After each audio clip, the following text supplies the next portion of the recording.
It's another 90-plus degree day in the DMV, and for high school football teams starting preseason practice, the heat isn't just uncomfortable, it can be deadly. Tonight, new national guidance says one group of players is dying far more than any other. Chief investigative reporter Eric Flack digs into what coaches are being asked to change. At Loudoun County High School in Leesburg, the sun isn't the only thing hovering over this football team. We have the knowledge, we have the ability to prevent it, but there are still deaths happening. Open. Athletic trainer Megan Santos might have the most important job on staff. Okay. Deaths from exertional heat illness is almost completely preventable. This is what's called a wet bulb globe thermometer. It measures heat stress on these players behind me. Now, if it gets above 87.5, all these players have to take off their pads and helmets. And if that number gets above 90, everybody has to take practice inside. Are we there? It is there, yes. Okay. Yeah. Minutes later, with readings climbing into that danger zone, Santos told the coach practice could continue outside, but only with helmets and pads off. Where does that leave us now? Everything off. Okay. Give me 3 good reps and rotate. A National Athletic Trainers Association task force found offensive and defensive linemen account for more than 90% of all exertional heat stroke deaths at the high school and college level.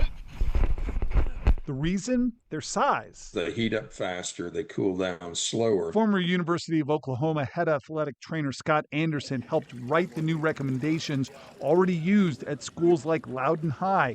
He says most heat-related deaths happen during practice, not games, and the number has stayed steady at roughly 2 to 3 deaths a year for decades. Nothing's changing, and we're essentially doing the same things now that we did in the 1960s. So the task force wants coaches to stop making linemen run long distance and repeated sprints, especially in the first couple weeks of the season, and never use exertion drills as punishment for linemen. They also want to mandate the use of those wet bulb globe thermometers like the one we saw in Loudoun County.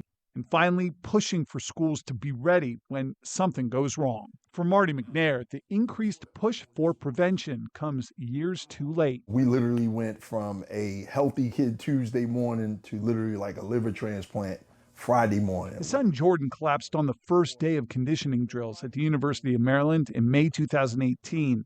The same kind of drills this new guidance now tells coaches to stop running with linemen. The sophomore died 2 weeks later. That's what's in our hearts, just who he was to everybody, and that was really, the real blessing of even having him in our lives. In the 8 years since, Jordan's family has turned his death into a national campaign. The Jordan McNair Foundation helped pass laws in Maryland and Georgia requiring the same kind of safety protocols that could have saved Jordan. That's the goal. That's our ultimate goal, to prevent this from happening so another family doesn't have to experience it. The researcher who chaired that national task force told us the equipment that saves these players is not complicated when they get into trouble. It's just a tub, ice, and water. And if you can get a player cooled down within the first 30 minutes, the chance of survival is 100%. Now, Marty McNair says when coaches were recruiting his son Jordan, he was asking questions about how much playing time is my son going to get.